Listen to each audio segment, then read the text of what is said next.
Capitão Marvel, ou se você preferir, Shazam, completou 85 anos esse ano. E para comemorar o seu aniversário, eu e o Juninho proseamos com a verdadeira lenda dos quadrinhos no Brasil. Ninguém mais, ninguém menos que Leandro Luigi Del Manto. Confere como foi essa nossa prosa nessa primeira parte. Aproveita, deixa seu like e se inscreve no canal.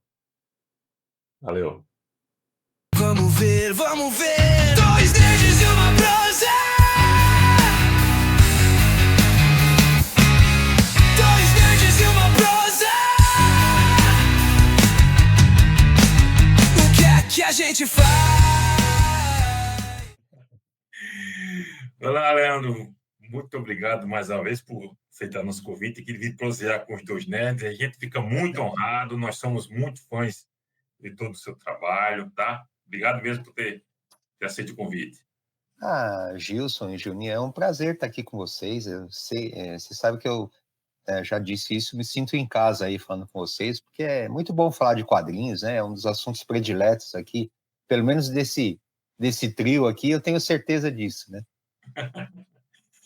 Juninho, vou começar já com a primeira pergunta para o Leandro, que é o seguinte. Juninho falou aí 85 anos do Shazam. Aliás, Shazam ou Capitão Marvel? E outra coisa, Leandro, para apimentar ainda mais, 85 ou 86 anos? Conta aí pra gente. Então, há controvérsias aí nessa história, né? Porque o que acontece? Tem uma confusão aí histórica, né? Na data de capa das revistas, né? Então, geralmente, eles colocavam uma data e, antigamente, né, não era a data do lançamento, era a data limite que a revista ia ser recolhida, né? Ia ser devolvida para as editoras, né? Então, assim, às vezes coincidia de ser a data de lançamento, às vezes não, era uma confusão danada. Mas tinha um lapso aí de 3, 4 meses, às vezes, né? De tempo real, né? Então, a revista saía com, sei lá, janeiro de 1941, que é o caso da primeira aparição do Capitão Marvel, não do Shazam, né? Então, assim, de maneira correta, né? A edição ela foi distribuída nos últimos meses de 1940, né? Mas a data de capa dela acabou sendo de 1941. Isso seria a data da primeira aparição na revista, Luiz? Ou a criação dele foi antes? A criação foi antes. Fiz umas pesquisas aí, e tem vários autores que colocam o seguinte: 39, outro em 40, outro foi. Aí, vários dizendo 39 e vários dizendo que é de 1940.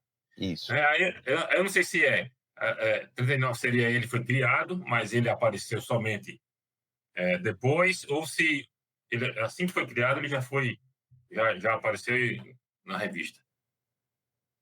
Então, eu falei 41, né? É 40, né? Acho que é fevereiro de 1940, né? Fevereiro de 40.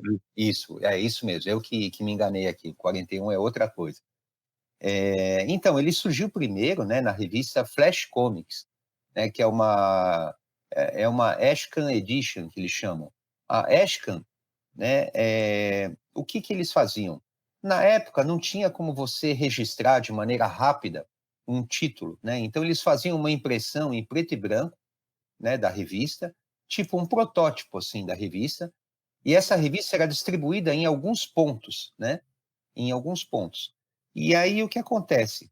Eles testavam, né? Então saiu o Ashcan com o Capitão Marvel, né? Que no princípio ele ia chamar Capitão Trovão, né? Captain Thunder, né? Então, na primeira aparição dele, que se deu na Flash Comics número 1, né, que é de janeiro de 1940, não 41, como eu tinha falado inicialmente, foi numa dessas edições, né? E aí descobriu-se que a Flash Comics já existia, né, que era a revista Flash da National, né, que ia se tornar DC Comics. Aí saiu a Trio Comics, né? E também, da mesma forma, eles viram que já existia esse nome sendo usado por outra publicação. E aí ficaram no impasse, né? Como vai chamar a revista? A gente está com a revista pronta, precisa definir logo. E aí, numa discussão, assim, lá dentro da Fawcett Comics, né? Várias pessoas da área de marketing, né? Comercial e de editorial e tal, fizeram um brainstorm, né? E nesse brainstorm sugeriu-se que batizassem um personagem, então, já que não podiam usar Thunder, né? Que já existia o Capitão Thunder, né? Um outro personagem. Pensaram no Captain Marvelous, né? E aí eles acharam, vamos reduzir, tá muito comprido, né? E aí acabou ficando o Capitão Marvel, né? E aí o porquê do Wiz Comics, né? O Wiz Comics foi uma publicação, assim, de entretenimento, acho que foi uma das primeiras publicações feitas pelo fundador da Fawcett Comics, né? Que se chamava Whiz Bang. Era uma publicação que tinha um cunho de humor, tinha um pouco de erotismo, assim, que era distribuída, assim, nas trincheiras, né, para os soldados e tal. E aí essa palavra Whiz, né, acabou sendo meio que uma homenagem ao fundador da editora, né? Vamos chamar de Whiz Comics mesmo, né? Embora não tenha nada a ver com o personagem, mas era um nome importante e emblemático para a editora, né? E aí por isso que batizaram Wiz Comics, né, como sendo o título do Capitão Marvel, né? E aí eles consideraram aquela versão Ashcan como número 1, e aí ele começou no número 2 da revista, né? Sim. Então você vê, era a bem da verdade, resumindo tudo, né, a grosso modo, o pessoal não sabia muito bem o que eles estavam fazendo, a verdade é essa, né? Era um tiroteio de cegos, assim, numa sala fechada, né? Então eles atiravam para todo lado e seja o que Deus quiser, né? Então não é que existia uma estratégia de marketing, como hoje se fala tanto, né? Vamos reunir o pessoal e tentar decidir uma estratégia de distribuição. Não tinha isso, né? Era uma coisa muito mais imediatista e vamos resolver aquilo da melhor forma possível e rápida, né? Então era bem isso, né? Na verdade não tinha uma estratégia, assim, não era nada assim muito pomposo, né? Era uma coisa mais de vamos resolver isso aqui porque a gente está perdendo dinheiro aqui, né?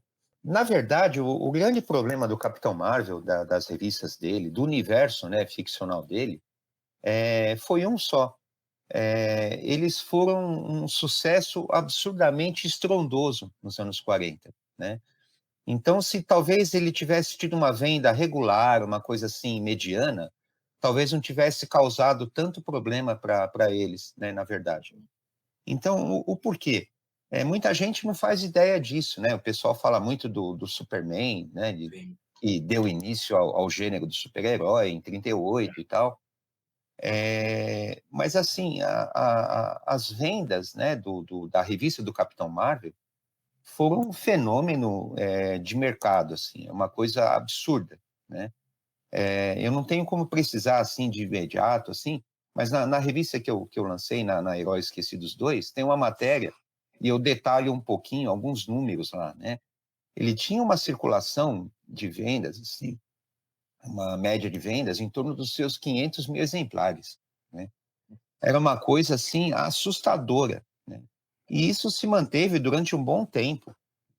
E aí, como se não bastasse, além da revista dele, da Wiz Comics, ele tinha Captain Marvel Adventures, que foi um sucesso absurdo, que o primeiro número, né, o número inaugural da série, foi produzido pelo estúdio do Joe Simon e Jack Kirby, né, e reza a lenda que eles produziram uma revista de 64 páginas em 2 semanas apenas, e trabalhando na parte da noite e de madrugada. Porque durante o dia eles trabalhavam na Marvel para fazer o Captain America Comics, né? Então, assim, era um período áureo, né? Para quem curte história dos quadrinhos, essa época era uma coisa fantástica, né? Era uma profusão de ideias e de criatividade que hoje você não imagina, né? Não tem a menor noção do que era, né? Então, assim, ele tinha a Wiz Comics, tinha a Captain Marvel Adventures, tinha a revista Master Comics, onde às vezes ele aparecia, e é onde eles colocaram, seguindo a onda dos sidekicks da época, eles fizeram mais do que simplesmente colocar um sidekick do Capitão Marvel. Eles criaram uma versão juvenil dele, que era o Capitão Marvel Jr., né? Que foi lançada, tipo, 2 anos depois do surgimento dele, né? E saiu na Master Comics, né? E aí, um pouquinho depois, começou a ser publicada na Wall Comics a Mary Marvel, né? A versão feminina. E por outro lado, era um gênero muito popular na época, os Funny Animals, né? Que eram revistas de bichinhos, né? Ratinhos, cachorros e tal. Tinha a versão animal dele, né? Que era aqui no Brasil a gente chamava de Joca Marvel, né? Lá, acho que lá era Hope, de Marvel Bunny, né? Então, assim, você vê, eles conseguiram pegar todos os tipos de público, né? O público juvenil, o público adulto, masculino, o público feminino, o público infantil com o Marvel Bunny, né? E assim por diante. E aí sim, eles começaram a explorar uma coisa que podia muito bem ser replicada nos dias de hoje, né?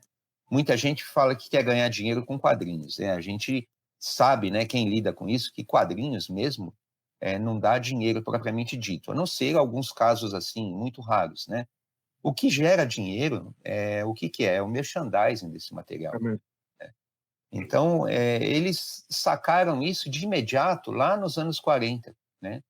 Então, talvez o Capitão Marvel e a família Marvel no todo tenha sido o grupo de revistas em quadrinhos que mais e melhor soube explorar o merchandising deles, né? Então, ia desde lancheiras, brinquedos, camisetas, gravatas, todo tipo de produto tinha um ou outro personagem da família Marvel, né? E isso daí expandiu a popularidade dos personagens e das revistas, assim, de uma maneira exponencial, né? Foi uma coisa incrível, né? Como eles popularizaram o personagem. E aí, o que aconteceu? Ele se tornou o personagem mais conhecido e adorado dos anos 40. Muito mais do que o Super-Homem, né? E o Batman e todo o pessoal junto. Quem mandava nessa era ele, né? Quem mandava lá... Como o próprio Capitão Marvel diria, né? Na versão nossa aqui, diacho, né, cara? Porque... que lá em inglês eles usam o termo holy moly, né?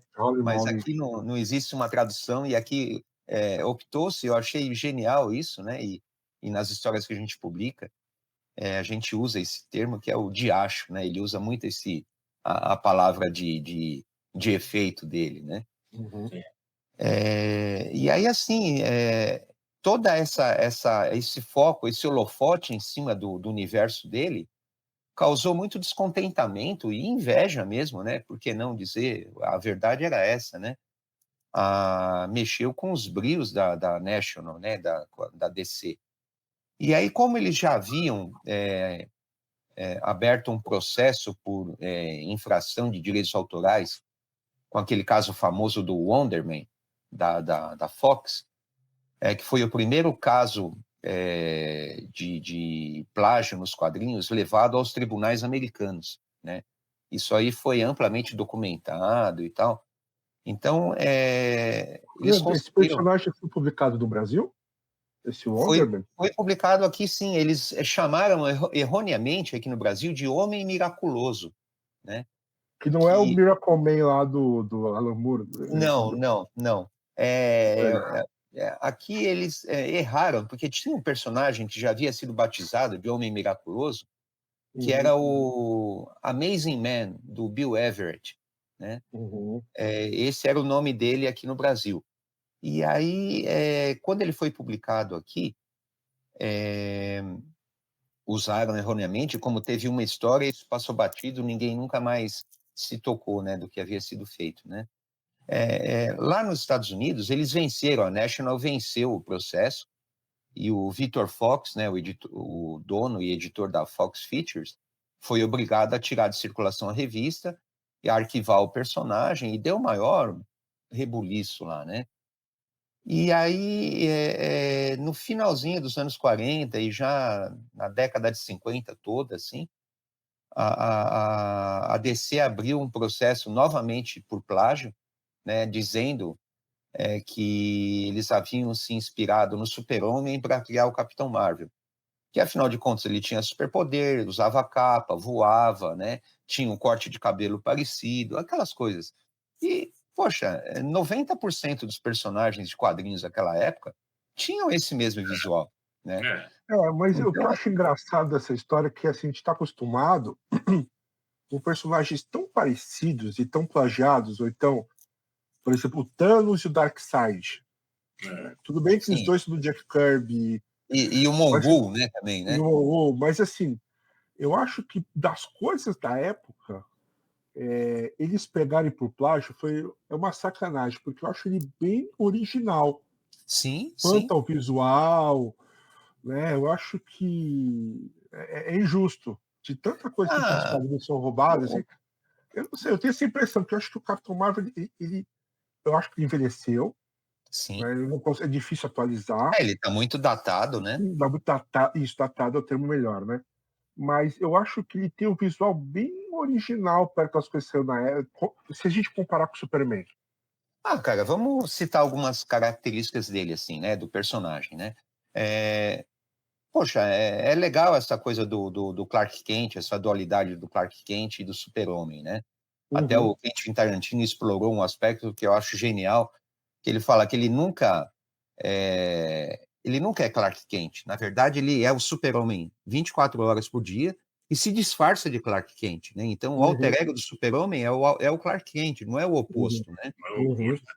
Então, isso aí eu acho uma puta sacada, mas precisou-se de décadas, né, para alguém sacar isso e divulgar e o pessoal concordar e ver que, pô, é isso mesmo, né? A grande sacada do Super-Homem é essa, né? Tem um desenho que eu acho muito legal, as animações do Super-Homem, do Batman e tal, do Bruce Timm, do Paul Dini, né? Tem um combate do Super-Homem e o Darkseid, e aí os dois têm uma luta assim de arregaçar mesmo, né? Cada soco era um prédio que cai, uma coisa absurda, né? E aí, assim, lá você vê que o Super-Homem está lutando sem ter medo de machucar alguém, né? Porque ele sabe que o Darkseid tem o mesmo nível de poder dele, então ele manda a porrada sem dó, né? Então ali é o Super-Homem sem medo de machucar alguém. Eu vou bater de levinho para não machucar. Não, ele desce a porrada mesmo, né? Então, assim, tem esses aspectos do Super-Homem que são muito legais, né? É um personagem muito bacana. Mas o Capitão Marvel, ele tem a fórmula dele tem uma genialidade, tem um toque tão mágico assim, essa coisa de ser um garoto, né, um garoto normal, que diz uma palavra mágica, e ele se torna garoto no corpo de um adulto super poderoso e tal, e mantém aquela característica da ingenuidade, né, aquela coisa lúdica da criança. Pô, isso é uma puta sacada, porque você pega na veia qualquer garoto da época. Qual garoto que não queria poder dizer uma palavra mágica e se tornar um super-herói? Né? E não tem nenhum outro assim, né? Porque 99% tem essa coisa da identidade secreta. Sim. Né? E o Billy Batson é outra coisa. A pegada é outra, né? Completamente. A pegada é outra. Né? Então, assim, eles foram muito espertos, né? Com essa... mais uma vez eu falo, né? Talvez eles tenham feito isso porque foi uma ideia que pintou na hora, não foi uma coisa idealizada. Não, vamos fazer isso porque eu acho que isso aí vai pegar o psicológico. Não, foi uma ideia que eles botaram em prática e deu certo, né? Mas você vê, eles foram muito criativos e muito felizes com isso, né? Eles conseguiram conquistar qualquer garoto, né, que era leitor de quadrinhos, mas na veia, né? A preferência de todos eles era o Capitão Marvel, né? Então é um personagem muito rico, né? Ele tem um apelo muito forte. É verdade. Tipo Elvis, não é, Justão? O Capitão Marvel Jr., o favorito dele era o Elvis. O Elvis, né? O Elvis Presley adorava ele por isso que as roupas do Capitão Marvel nos anos. O visual. Alves de Las Vegas é brincando com o Capitão Marvel Jr. Exatamente. E até assim, a coreografia, né, das apresentações dele, das danças, da postura dele no palco, aquilo lá era completamente super-herói, né? Aquela faixa que ele usava como cinto, né? Aquela meia capa, aquela coisa toda. É Capitão Marvel Jr. Capitão Marvel é tudo. Agora, Leandro, e sobre a mudança do nome? O que você sabe sobre essa treta aí? Tem muita gente que até hoje talvez não saiba da história, né? É Capitão Marvel ou é Shazam? Por que é Shazam? Por que é Capitão Marvel? E não é Capitão Marvel Então, mais? né? Tem tanta esperteza e pilantragem, né, por trás dessa história aí, né? Porque assim, né, ele começou como Capitão Marvel, né? O Marvel sempre foi dele, né? Ele é o original, Como ele é o original, né? ele é original, né? Ele é o primeiro, né? Então, assim, por causa dessa história toda de processos envolvendo... e aqui vale um encerramento dessa questão do processo, né? A revista, todos os títulos da família Marvel foram cancelados em 1954, né? Mas muita gente diz erroneamente que a DC venceu o processo. Na verdade, ela não venceu o processo, né?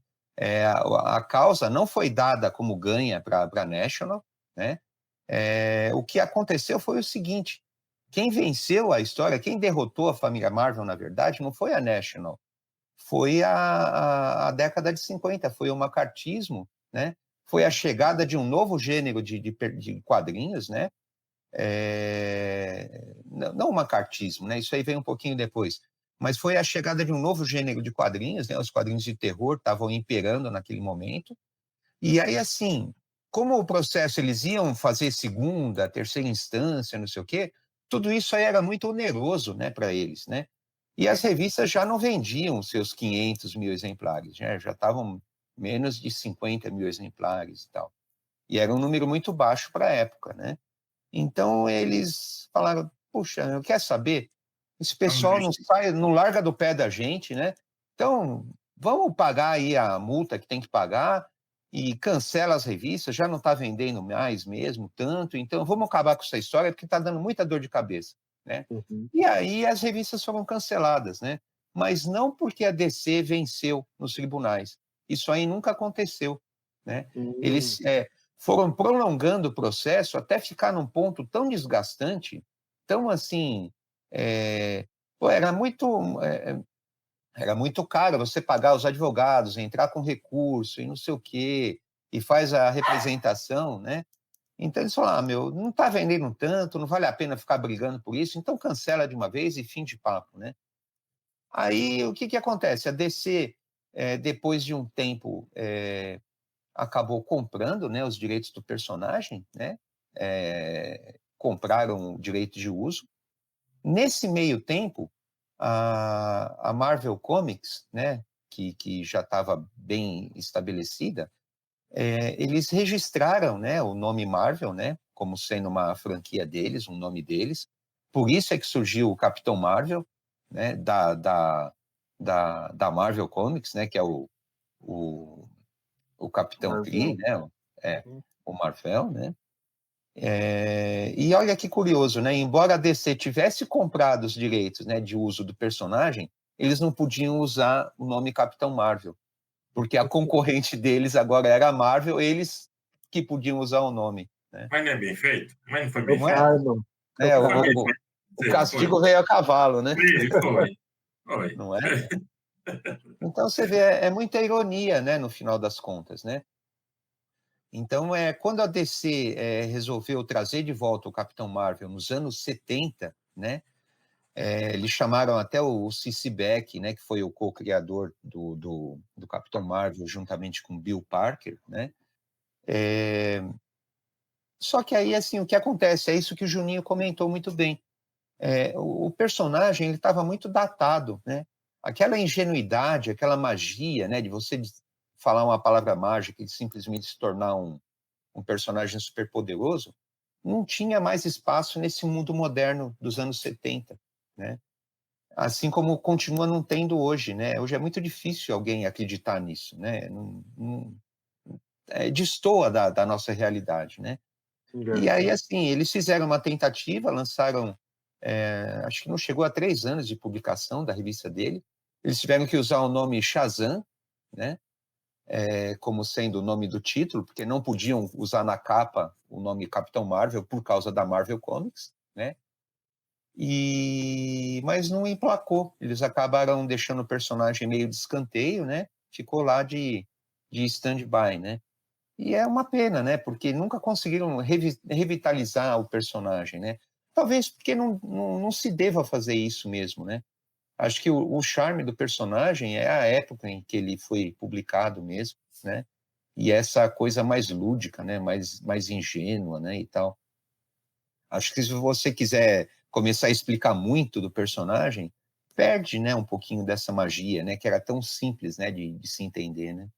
Você acha, então, que diferente do Superman, o Shazam hoje em dia está meio que fora do seu tempo, Leandro? Eu acredito que sim. Por mais que se tente atualizar ele, né?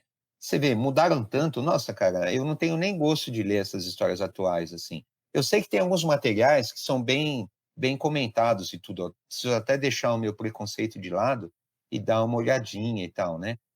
Mas, assim, não é o meu Capitão Marvel, sabe? O meu Capitão Marvel é aquele antigo mesmo, que o garoto gritava Shazam, falava aquilo no meio de todo mundo, da coisa acontecendo, e ninguém prestava atenção que era o moleque que tinha acabado de gritar Shazam, né?